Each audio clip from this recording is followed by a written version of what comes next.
नमस्कार, मैं हूं धर्मेंद्र। समय पे गोवा में है और हमारे साथ में खास मेहमान हैं, पीआईबी के डायरेक्टर हैं कृपाशंकर यादव जी हैं। सर, आपका बहुत बहुत स्वागत। धन्यवाद। सर, इस मौके पे मैं आपसे ये जानना चाहूँगा कि कहते हैं ना कि 2 साल बाद ये जो महोत्सव जो हो रहा है गोवा में, लोगों में कितना एनर्जी बची है या कितनी ऊर्जा देखने को मिली इसमें? देखिए 2 साल नहीं, ये तो हर साल हो रहा है। पिछले साल कोविड के टाइम पे भी हुआ था। इस बार भी कोविड का समय अभी पूरी तरह से ख़त्म नहीं हुआ, लेकिन तब भी हो रहा है। इसको कोविड के प्रोटोकॉल के रहते कितना बेहतर किया जा सकता है, वो सब काम हो रहा है। हमारा तो काम बेसिकली ज़्यादातर मीडिया को फैसिलिटेट करना था कि ये बातें जो ईफी की हैं देश दुनिया को ज़्यादा से ज़्यादा तक फैलें। तो इसके लिए कम से कम 300 से ज़्यादा मीडिया देश भर के कोने कोने से लोगों ने रजिस्ट्रेशन कराया। इवन इंटरनेशनल भी कुछ है, इन लोगों ने रजिस्ट्रेशन कराया। उनको फैसिलिटेट करना, वो उसको कवर कर रहे हैं, उसको देश दुनिया के बाकी लोगों तक पहुंचाएं, वो काम था उनका। ये अच्छे तरीके से हुआ। दूसरी चीज़, मीडिया के लोगों को भी जितना, इवन लोकल भी, सभी लोगों को ये सुविधा दी गई कि वो भी कभी भी फिल्में देख सकते हैं। लेकिन इस बार ये किया गया कि फिजिकल कांटेक्ट कम से कम हो, तो इसलिए आपका जो एंट्री पास था उस पास में ये होगा कि उसको अलग से टिकट आप ऑनलाइन खुद बुक कर लें, जिससे ये होगा कि ज़्यादा से ज़्यादा लोगों का कांटेक्ट कम हो। तो एक ये देखने का प्रयास किया गया। दूसरी सारी चीज़ें हमने प्रयास किया कि पेपरलेस वर्क करने का, ज़्यादा से ज़्यादा पेपरलेस वर्क हो। तो उसमें जितने भी हमारे इवेंट्स हुए, चाहे मीडिया इवेंट्स हुए, रेड कारपेट हुए, ईफी के जितने इवेंट्स हुए, सारे मीडिया के लोगों को एसएमएस के थ्रू भेजने की कोशिश की गई, पहुंचाया भी गया। जितने प्रेस रिलीजेज हो गई उनको सबको, सारी मीडिया को पहुंचाई गई, ईमेल के थ्रू, एसएमएस के थ्रू। तो ये सब चीज़ें इस तरह करने का प्रयास किया गया कि ज़्यादा से ज़्यादा लोगों को यहाँ ना आना पड़े। इवन हमारी जितनी प्रेस कॉन्फ्रेंसेज हैं वो वर्चुअल कराई जा रही हैं कि जो भी अटेंड करना चाहें वो उस तरह से कर सकें। तमाम लोग देश के कोने कोने से भी वर्चुअल रूप से सारी मीडिया जो भी रजिस्ट्रेशन कराए हैं उनको वो भी सुविधा है कि वर्चुअल जो इसके जितने चीज़ें हैं वो उसको देख सकें, उसमें भाग ले सकें। तो इस तरह का प्रयास किया गया है कि जिससे ज़्यादा से ज़्यादा यह चीज़ केवल फिजिकली गोवा में नहीं हो रहा है, ये आइनॉक्स और जो ईएसजी का ग्राउंड है यहाँ ही नहीं, इसके अलावा गोवा के बाहर भी लोग इसको एंजॉय कर रहे हैं, देख रहे हैं। कहा जाए कि सरकार की पूरी तरीके से कोशिश रही है कि पूरी तरीके से कॉन्टैक्ट लेस हो और जो कोविड की जो गाइडलाइंस है उसका पालन।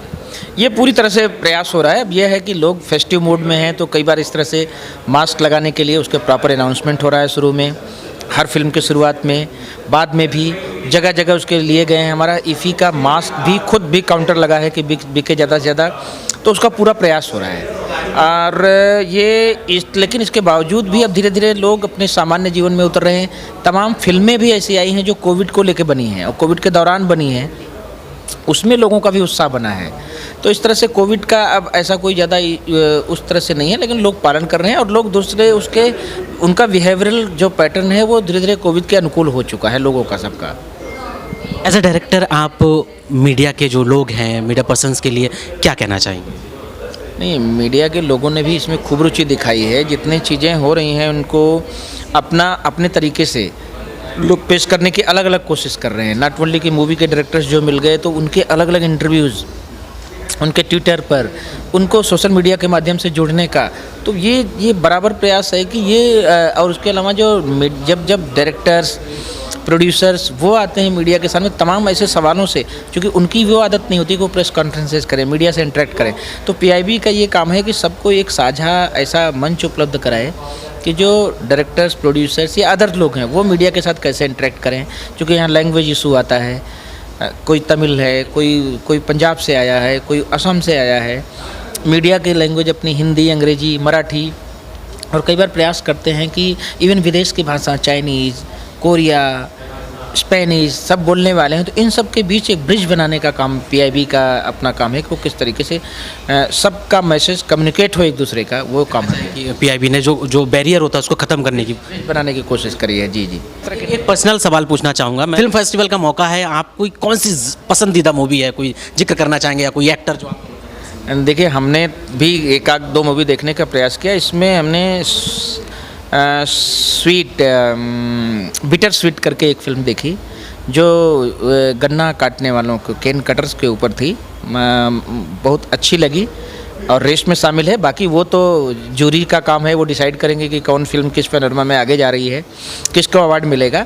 लेकिन अब हमारे से तो जो जितने हमने व्यक्तिगत रूप से, तो वो हमें उसके अलावा मैं इस फेस्टिवल के अलावा मैं पूछना चाहूँगा, निजी ज़िंदगी में जैसे कहते हैं ना, जब हम अपने घर परिवार के साथ बैठे होते हैं या ऐसी कोई मूवी या हमें भी सजेस्ट करना चाहें जो देखनी चाहिए आपको? अब ऐसे करेंगे तो वेलकम टू सज्जनपुर देखी, अच्छी लगी, उससे कुछ अच्छा कंटेंट हैं। और वैसे मैंने अभी हाल में लास्ट फिल्म फेस्टिवल में असुरन देखी थी, तमिल मूवी, तो उसका बेहतरीन लगी थी, अच्छी लगी थी। मतलब अब फिल्म तो अपनी पसंद की चीज़ें हैं, बहुत सारी फिल्में देखी, लेकिन इस तरह के कुछ एक दो फिल्मों का नाम लिया जा सकता है। असुरन का बाद में पता चला कि कई भाषाओं में वो डब भी हुई, हिंदी में भी डब हुई, हिंदी में भी काफ़ी चली। तो वो फिल्म लास्ट ईयर के फिल्म फेस्टिवल में देखी थी। आपको माई घाट एक देखी थी लास्ट, उसके लास्ट टू लास्ट में माई घाट मराठी फिल्म थी। तो यहाँ आकर के पहले तो एक प्रकार से ये कि हम लोग जब नॉर्थ इंडिया से हैं तो जनरली ये सोचते हैं कि हिंदी सिनेमा ही सिनेमा है। जब यहाँ आए तो पता चलता है कि नहीं, देश दुनिया में बहुत सारी भाषाओं में और बहुत कुछ है। तो तमिल हमें एकदम नहीं समझ में आती, लेकिन सबटाइटल्स के माध्यम से वो मूवी ने काफ़ी प्रभावित किया। माई घाट जिसका नाम लिया, वो महादेवन साहब की फिल्म है। वो यहाँ उनको मिलने का मौका मिला, उन मूवी देखी थी, उनको उनके डायरेक्टर से मिले, उनसे बातें हुई इस फिल्म के बारे में गहराई से, गंभीरता से। तो ये सब भी अपॉर्चुनिटी व्यक्तिगत रूप से भी मिलती है। बाकी मीडिया को जितना हम लोग जिससे कर सकते हैं वो कर रहे हैं। बहुत बहुत शुक्रिया सर इतना कीमती समय देने के लिए। Thank you very much.